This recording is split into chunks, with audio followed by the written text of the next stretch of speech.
living an isolated life.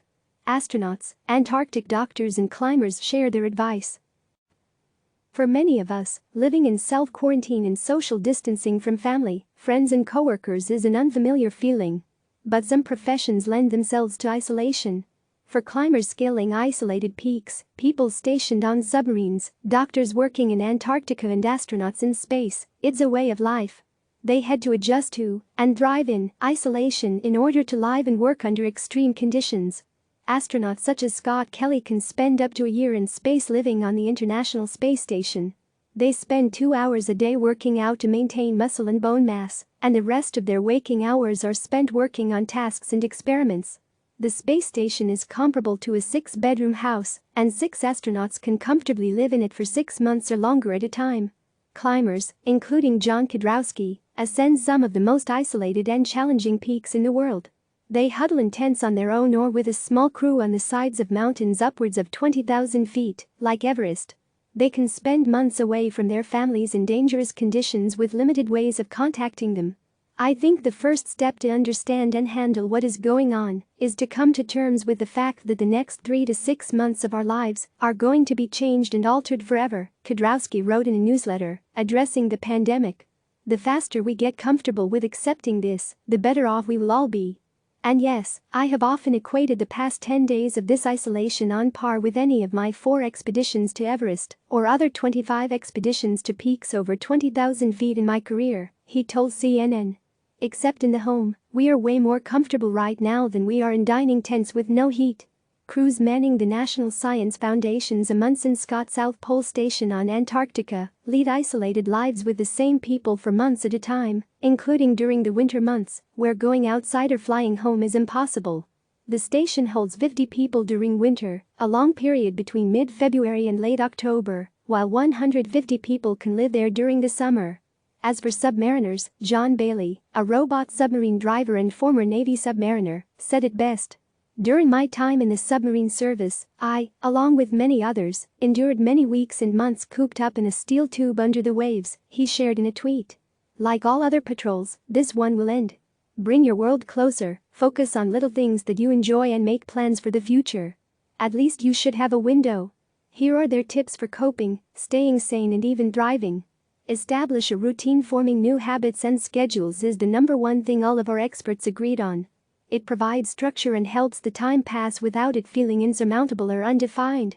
European Space Agency astronaut Tim Peake spent 186 days aboard the International Space Station between 2015 and 2016. While he was on the station, Peake even completed the London Marathon using the station's treadmill.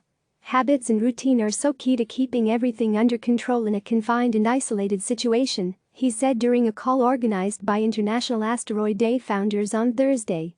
That structure it gives you is vital. It's key to feel that in situations that feel out of control. We need to embrace that at home in these difficult conditions for everyone. We call it normalizing the abnormal. For Peake, when he was on station, that meant having tea and a favorite meal after waking.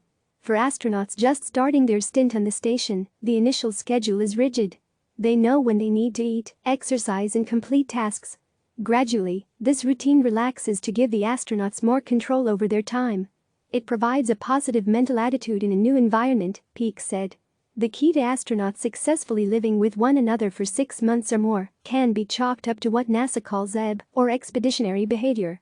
NASA astronaut Anne McClain, who spent 204 days on the station between 2018 and 2019, has been sharing good examples of successful EB on Twitter. She highlights leadership, as well as followership, meaning knowing when to step back and follow another's lead, as key for those living in confined spaces with one another and beginning a routine together. It's all about trusting each person and knowing they will all accept responsibility. Adjust your style to your environment, she said. Assign tasks and set goals. Lead by example.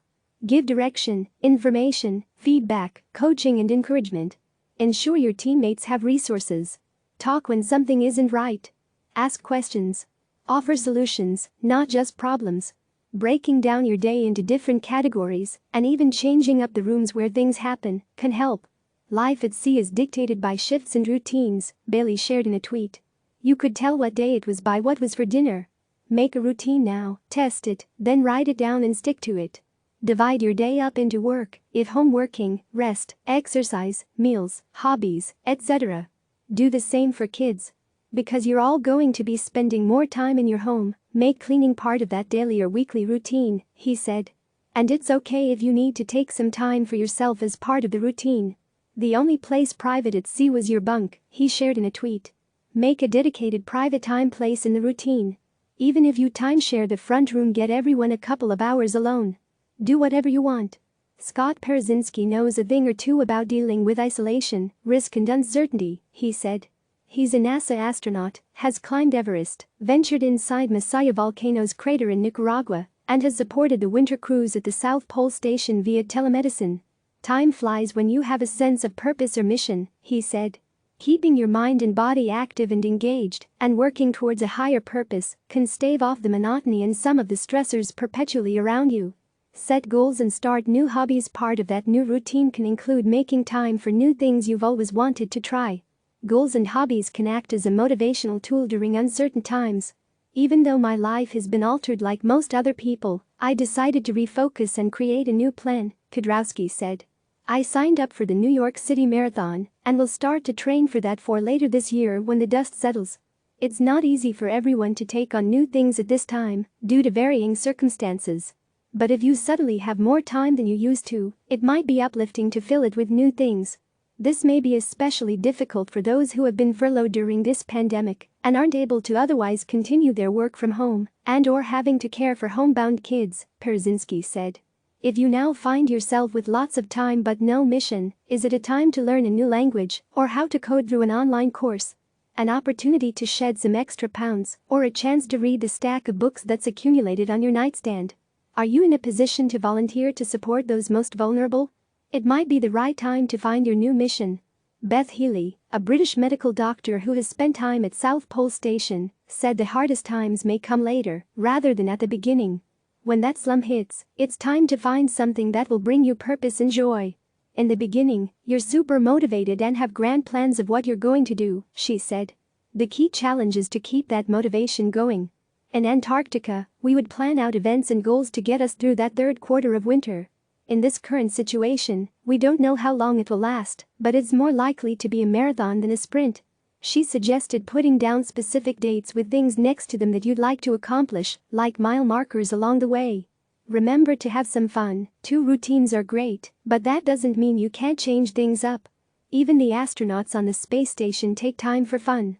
NASA astronaut Christina Koch, who recently returned from a record-breaking stay on the station, said setting aside time for meals together, celebrations and other fun activities felt special.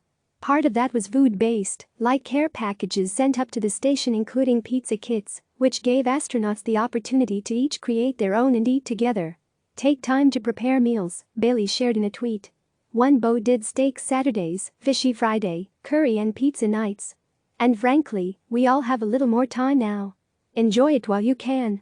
Realize that this is an extended spring break, Kudrowski said. This hasn't happened in our lifetime and probably won't ever happen again once we get through the tough parts in the next few months. Relax and rest, recharge your batteries and find ways to have some fun. Get outside if you can, take care of yourself and stay active. Astronauts know firsthand that taking care of yourself is key to mission success. They monitor their health on physical and psychological levels, especially during long-term spaceflight.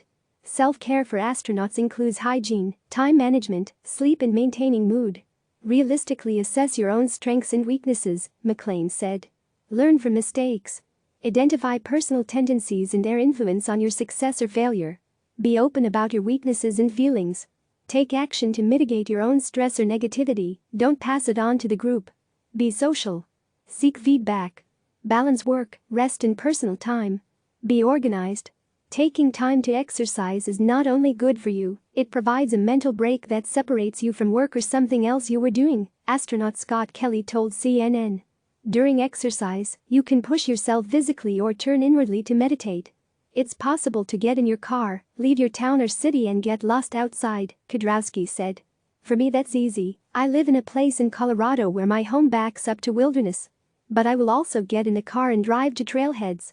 Get creative. Take your skis or snowshoes, or come up with something you haven't done before outside, and go do it. Every day I get up and stretch, most days I grab my foam roller, and lately, if I'm not leaving for an excursion, I tap into my yoga routine, he added. I recently started meditating. It allows the body to slow down, reflect and think, but also relax and be calm. Stay connected and take care of others. If you're living with family or friends right now, the astronauts refer to that as group living ebb. Cooperate rather than compete, McLean said. Actively cultivate group culture, use each individual's culture to build the whole. Respect roles, responsibilities and workload. Take accountability, give praise freely. Then work to ensure a positive team attitude. Keep calm in conflict. But if you're in isolation, it's important to maintain a connection with others. Check on your loved ones, use FaceTime, Skype or other ways of video chatting, and let them know you care. On the space station, they call it team care. Demonstrate patience and respect, McLean said. Encourage others. Monitor your team for signs of stress or fatigue. Encourage participation in team activities. Develop positive relationships. Volunteer for the unpleasant tasks. Offer and accept help. Share credit, take the blame. Astronauts during long-term spaceflight have video chats with loved ones to stay connected. Even during radio silence, submariners would receive weekly telegrams from loved ones, Bailey said. Perzynski has seen the benefits of staying connected and communicating across his varied experiences with isolation. It can take extra effort and energy to do so. I can only imagine how difficult it is for the 44 or so winter-over crew who spend many months isolated together in an isolation ultramarathon at the South Pole Station, but it makes the journey a shared, more enjoyable and productive experience, he said. And you've heard it a lot, but we're all in this together. During the Apollo 9 mission, NASA astronaut Rusty Schweickart served as the lunar module pilot for the third manned flight of the Apollo series and the first manned flight of the lunar module, according to the agency. Schweickart left the spacecraft for a 46-minute spacewalk to test the portable life support backpack that would later be used on the lunar surface. In images captured by his crewmates, Schweickart exits the craft in space with a brilliant view of Earth behind him. It gave him a unique perspective about our planet and all of the life that exists on it. This is one of the very few times when it's very clear to everyone on this planet that we're all one life form, and our life form is being challenged by a little bug we can't see, he said. But it's so insidious, it has spread through the whole community. We're used to being individuals, this is kind of a shock to find, in a sense, we're all one and wrestling with this bug. This is an interesting moment in time when everyone on the planet has realized that. Taking comfort in that, in the team around us, all on this mission, can help create a positive attitude. And anything that's bad and challenging, if you look hard enough, you can find some good in it, Kelly told CNN. Click subscribe to receive the latest news.